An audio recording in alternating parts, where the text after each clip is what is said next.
But let's turn our attention to the Commanders and the Bucks for the first time here and take a peek at the matchup that'll get Washington's campaign underway.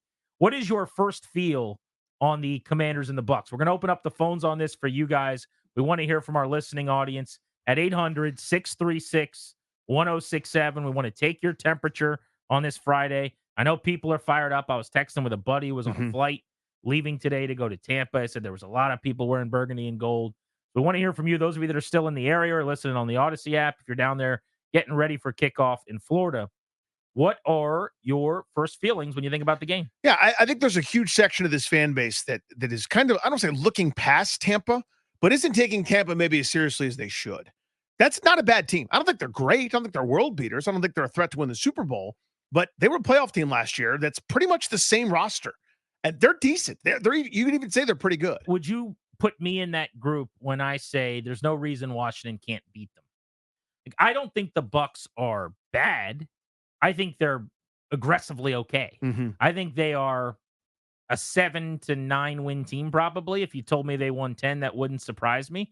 In fact, yesterday I said them and Atlanta are probably about the same kind of club. Maybe Atlanta is a hair better, but I don't think the Bucks winning the division would be a surprise at all. Having said that, I totally think the Commanders can beat them on Sunday. I think it's a winnable game, but I also think that people, because of that, they're going, they'll win the game. Tampa's favored by 3.5.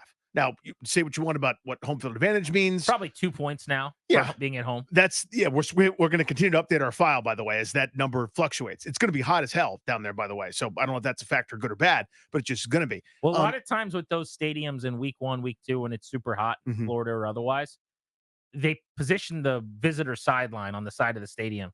It gets all the sun. Getting baked in. And it doesn't change over the course of the year, but it is part of the home field advantage. Now, I don't know if Tampa to the same extent as Miami.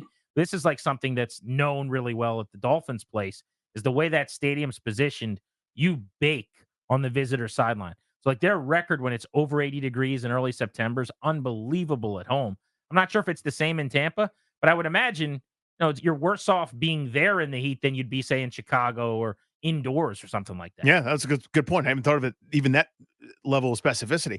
But Tampa's decent. They got good weapons. I know we're tired of Mike Evans and Chris Godwin because they've been around forever, but they're producers. Mike Evans just goes for 1,200 yards and double-digit touchdowns every year, and Moss's people. He's a tough matchup. He has left?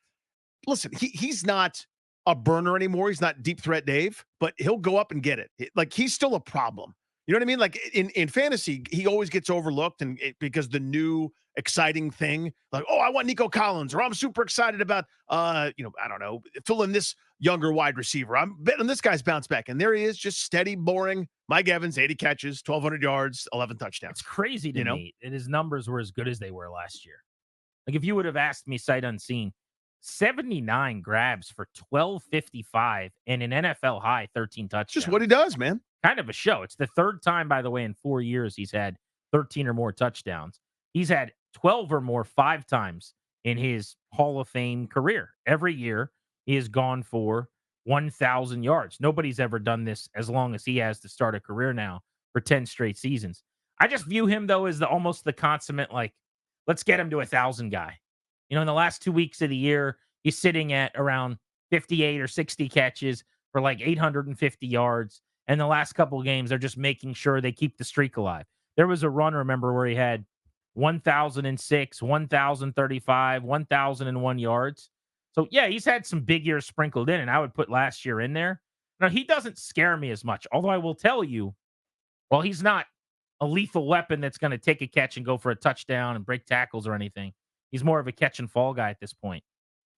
The size is a problem for Washington, because if you don't travel Benjamin St-Juste, Emmanuel Forbes is going to match up with Mike Evans.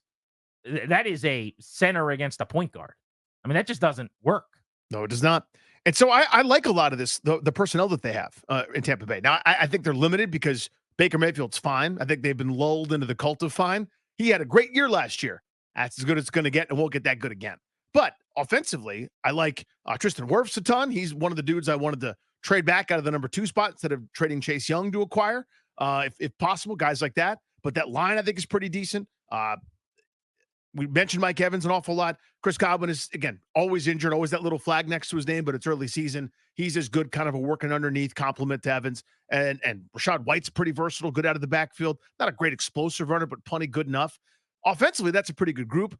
And defensively, Vita Vea is a badass in the middle. And they are going to blitz the instant the first whistle blows, and then maybe a little bit afterwards. Like, they are here to hunt and try to make the life difficult for a rookie quarterback.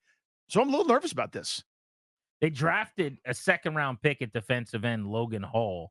They've got an edge rusher on the other side in Tryon Shoyinka, who's done some decent things, has not really turned into, I don't think, the pass rusher that was kind of billed when he was taken in the first round a couple years ago.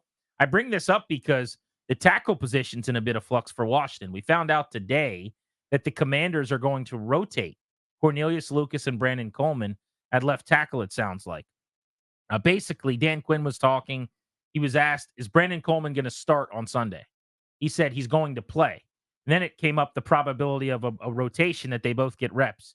He said, quote, yes, it's very realistic. And yeah, we're planning on that. But Brandon's really done a remarkable job coming back.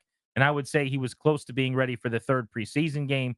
We just made the decision, hey, this is not the space and time to go push it into this spot, knowing we had time to come. But he's absolutely ready to let it rip. I view a rotation not as like they really like Lucas or they're afraid to just, sit him or anything. I think they're not sure yet. Like, you don't want to go from zero preseason games to just throwing Brandon Coleman into the deep end to go play 65, 70 reps. So this is, as much as anything else, almost like putting him on a pitch count as your starter to get him built back up because he didn't play at all in August. Yeah, and also to ease into what figures to be, this isn't just your Super Bowl winning New York Giants defense or Carolina under Ron Rivera, where we're rushing four. There's no mystery to it. That's what we're doing. This is going to be a whole bunch of crazy stunts and games. And, this guy looks like he's blitzing, but he's not. But it turns out he is later. And this guy's delayed and this guy's looping around. I just think there's going to be a lot of complication. And for a rookie, I'm worried about Daniels handling it. I'd be worried about a rookie left tackle handling it as well. Yeah, operation keep Jaden Daniels upright. That's a pretty large development. A rotation in game one between Lucas and Coleman, my guess is drive by drive. And this is not completely unheard of to kick off a regime. When I covered the Shanahan group in 2010, they had a rotation at one point between Jamal Brown and Tyler Columbus. They did it at left guard as well with, I believe it was Derek Dockery and Corey Lichtensteiger in their first ever game in D.C. So while rare, not completely uncommon. And the competition continues. And my guess is they hope Coleman wins the thing. And right. by week 2, week 3 is their full-time left tackle.